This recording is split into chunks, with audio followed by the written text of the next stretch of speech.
Lower वाले रहेंगे, lower medical college वाले। तो ये बहुत ही सीरियस इशू है कि हम लोग जाके उन डॉक्टर से इलाज करवाएंगे और हम लोगों का क्या होगा। वही वैसे ही डॉक्टर्स होते हैं जो पेट में कुछ छोड़ देते हैं, ये छोड़ देते हैं, वही पेपर खरीदने वाले होते हैं। मेन मुद्दा ये है ना, ये मुद्दा तो है, पर अभी तक मोदी जी आके, ठीक है, मोदी जी आके क्यों नहीं बोले कुछ, बोले क्या कि इस पर बात चलेगी, कोर्ट बनेगी, ठीक है।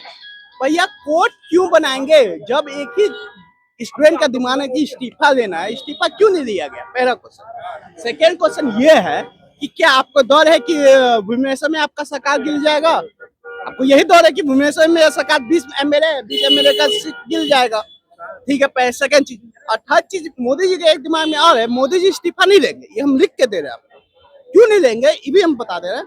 क्यों एक उनका इस्तीफा लेंगे, कल होके जनता उठ के बोल देगी भैया दूसरे आदमी रेलवे मंत्री का इस्तीफा ले लीजिए, ठीक है। अब मोदी जी का इसमें गलती नहीं है, हम जनता का गलती दे रहे हैं। जनता ने तीसरा बार बनाई है, हाँ, तो जनता का इस बार गलती दे रहे हैं। जनता ने फुला दिया है, आराम से बहुत ज्यादा फुला दिया है, ठीक है। तो भैया देख लीजिए, फुलाने का नतीजा यही होता है। और एक चीज बिहार में बोला गया था 25 से 30 नीतीश चाचा को फेंक दिया, कहाँ सब जान रहा है, बिहार के लोग भी जान रहे हैं। सम्राट चौधरी कहाँ है, क्या कर रहे हैं, किनका प्रोडक्ट थे, वो भी जान रहे हैं, ठीक है। तो इस वजह से ना भैया कुछ नहीं होने वाला है। आखिरी सवाल हाँ। है, जो लोग, मैं डायरेक्ट कहूंगा, जो लोग मोदी भक्त हैं, हाँ, या जो बीजेपी की चाटुकारिता करते हैं, वो हाँ, कहते हैं मोदी है तो मुमकिन है। हाँ, इस बारे में क्या कहेंगे आप? मोदी है तो बहुत कुछ हम लोगों ने मुमकिन देख लिया है। एक ऐसे इंसान को देखा, मैं कंप्लीट कर लूँ, हाँ, बोलिए। एक ऐसे इंसान को देखा है जो कहता है कि मैंने 30 साल भिक्षा मांग के खाई, फिर उसका व्हाइट हाउस के सामने फोटो है। अभी न्यूजीलैंड गए थे, उन्होंने कहा कि मैं 30-35 साल पहले न्यूजीलैंड आया था। मैं सोचूं कि जिस इंसान की माँ बर्तन धोती हो, या जो इंसान भिक्षा मांग के खाता हो, वो वहां तक कैसे जाएगा। लेकिन इसके बावजूद भी लोग नहीं समझते उनकी बात को। कहीं ना कहीं आप उसको ये नहीं समझते कि लोगों के अंदर एजुकेशन की कमी है उस बात को समझने का। क्योंकि हम यहाँ अक्सर देखते हैं कि कभी भी, मैं आज सुबह आ रहा था तो मैंने देखा कि एक पेड़ है जहाँ आदमी हाथ जोड़ के खड़ा है, तो उसका हो सकता है, लेकिन उसके अंदर थोड़ा सा यही तो चाहते हैं वो लोग, यही तो चाहते हैं। बीजेपी यही तो चाहता है कि हमारा जो भारत है वो ऑलरेडी इलिटरेट है, सब कंट्री के कंपैरिजन में हम अनडेवलप्ड है। ये वही चाहते हैं कि यहाँ पर एजुकेशन खत्म कर दें,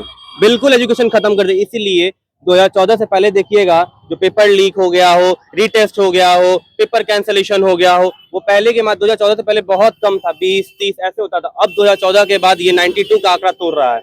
इससे ये हम लोग को देखने को मिल रहा है कि बीजेपी ये चाहती है कि एजुकेशन यहाँ पे पूरी खत्म हो जाए, और हम लोग जैसे मोदी जी कहे हम लोग बस उनके कठपुतली बन के खेले, ऐसा होने नहीं देंगे। मेरा क्वेश्चन था, हम जवाब दे देते। आप जो बोले अनभत, ठीक है, अनभत ऐसा वैसा अनभत नहीं है, आंख बंद करके हम भरोसा कर रहे हैं मोदी जी पर। अब मोदी जी बोलेंगे ना कुआं में कूद जाने, ये लोग वैसा है तो कुआं में कूदने वाले आदमी, ठीक है। अब 22 तारीख को देखे थे कि जब ये सब गया था तो मोदी जी का जो ऑफिस है बीजेपी का दफ्तर, उनके बाहर डंडा लेके उनका कार्यकर्ता खड़ा थे, ठीक है। क्यों खड़े थे? क्योंकि वो जान रहे हैं कि मोदी जी गलत है, इस वजह से हम खड़े हैं सपोर्ट में, ठीक है। और इसमें कोई नेता, विरोधी जितने नेता है, कोई सामने नहीं आ रहे हैं, एक सीजेपी को छोड़ के, ठीक है। सीजेपी आज के है, आप एक चीज सोचिए कि गोदी मीडिया को क्यों भगाया जा रहा है। गोदी मीडिया इस चीज पर स्टूडेंट की इधर से नहीं बोला जा रहा है, मोदी के इधर से बोला जा रहा है, ठीक है। यही बात है। इतने सालों में सबसे बड़ा अचीवमेंट किया है वो है अंधभक्त पैदा करना।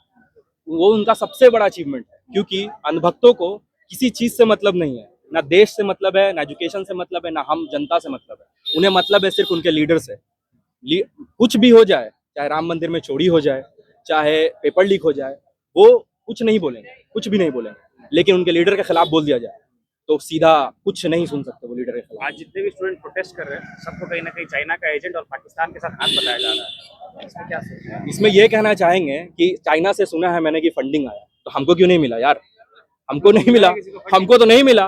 और ये सबसे बड़ा देखिए मोदी जी का अचीवमेंट है, ब्लैंक पेपर। इसको देखने के लिए आपको अनुभक्ति का चश्मा लगाना होगा, तभी आपको इसमें नजर आएगा। और बहुत कुछ नजर आएगा। चश्मा मिलेगा कहाँ? ये चश्मा अनुभक्तों से पूछिए, मोदी जी से करीब जाके कैसे मिलता है, क्या मिलता है। जो अनभक्त हैं बस वही ये पढ़ सकते हैं, उनका मोदी जी का अचीवमेंट सही है। दिखाइए जरा इसको, यहाँ कोई देखिए। अनभक्त है तो यहाँ मोदी जी का अनभक्त है तो ये उनके अचीवमेंट सारे पढ़ पाएंगे, मोदी जी के नॉर्मल अचीवमेंट। आदमी नहीं पढ़ नॉर्मल आदमी हमारे जैसे जो देशभक्त लोग हैं वो नहीं पढ़ पाएंगे। के लिए अलग से चश्मा लगा अलग से चश्मा का मुद्दा या पूरे देश के युवाओं का मुद्दा ये है? पूरे देश के युवाओं का मुद्दा है, क्योंकि सिर्फ छात्र नहीं है। मान लीजिए हमारे पेरेंट्स हैं, उनके बच्चे भी तो छात्र हैं। लोग बोलते हैं कि आप लोग थोड़ा इधर खड़े हो जाइए, रोड जाम मत करिए इधर आ जाइए। लोग बोलते हैं कि आप क्यों आए हैं, आप छात्र हैं क्या? लोग क्यों ये बोलते हैं? अरे मेरे भाई तो छात्र हैं, मेरे बच्चे तो छात्र रहेंगे, मेरे कजिन्स ये तो छात्र रहेंगे। और लोग क्या करते हैं कि आके पूछते हैं मीडिया वाले, गोदी मीडिया, कि नीट का फुल फॉर्म बताइए। ठीक है, नीट का फुल फॉर्म बताइए। तो अगर इस हिसाब से देखा जाए तो हमारा देश कभी आजाद नहीं हो पाता, क्योंकि अगर आजादी में जो खड़े थे उनसे पूछा जाए कि प्रोटेस्ट का स्पेलिंग बताइए और ये बताइए वो बताइए, उस टाइम तो और इलिटरेसी था, तो उनको वो हटा दिया जाए कि तुम प्रोटेस्ट नहीं कर सकते क्योंकि तुम किस लिए प्रोटेस्ट कर रहे हो, उसका फुल फॉर्म बताओ, इसका ये बताओ, गांधी जी कहाँ से आए थे ये बताओ, क्या पढ़े हैं ये बताओ, तुम एजुकेटेड हो कि नहीं ये बताओ। ये कोई मुद्दा ही नहीं है, लोगों को बस भटकाया जा रहा है। जो भी हमारा मेन मुद्दा है उनसे भटकाया जा रहा है, ताकि पॉलिटिकल एंगल इसमें लाया जा रहा है कि ये फंडिंग है वो फंडिंग है। ठीक है, चाइना से फंडिंग है। अरे चाइना से फंडिंग आ रहा है तो हमारे पास तो नहीं आया, मेरा तो अकाउंट खाली पड़ा है। और अगर जैसा मोदी जी का ये है तो हमको तो भाई ICJP पार्टी सपोर्ट करना पड़ेगा, इंडिया छोड़ो जनता पार्टी। जिस हिसाब से ये चल रहा है उस हिसाब से तो यही करना पड़ेगा, क्योंकि I am also a chartered accountant student, final में है। अगर मोदी जी कुछ सही नहीं करेंगे तो हमें क्या करना पड़ेगा, जाके बाहर सेटल होना पड़ेगा और बाहर जाके टैक्स देना पड़ेगा। यहाँ का जो हम लोगों को टैक्स है, क्योंकि हमारा सबसे बड़ा रोल है इंडिया के इसमें फाइनेंस में, हम ही लोग हैं जो टैक्स को डिपॉजिट करवाते हैं, टैक्सेशन संभालते हैं, ऑडिट संभालते हैं।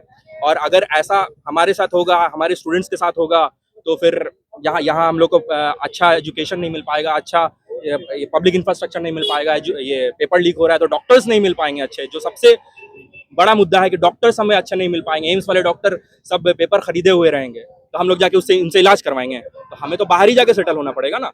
लेकिन हम नहीं चाहते हैं कि हम बाहर जाएं, इंडिया में ही रहें, इंडिया को ही सपोर्ट करें, इंडिया में ही अपना टैक्स का पैसा दें।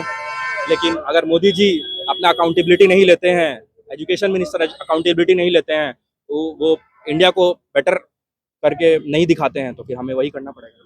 अगर सरकार अगर आपसे बात करने के लिए बुलाती तो सबसे पहले आपकी मांग क्या होगी? मांग सबसे पहले ये रहेगी कि हमारे एजुकेशन मिनिस्टर को रिजाइन कराया जाए, सबसे बड़ा मुद्दा है। दूसरा मुद्दा ये है कि जो भी कुछ गलत होता है किसी मिनिस्टर के रिजिम में, तो वो अकाउंटेबल हो, चाहे वो किसी भी रूप में, चाहे रेजिग्नेशन दे, चाहे वो अपना चेंज करे, कुछ भी करे, अकाउंटेबल होना चाहिए।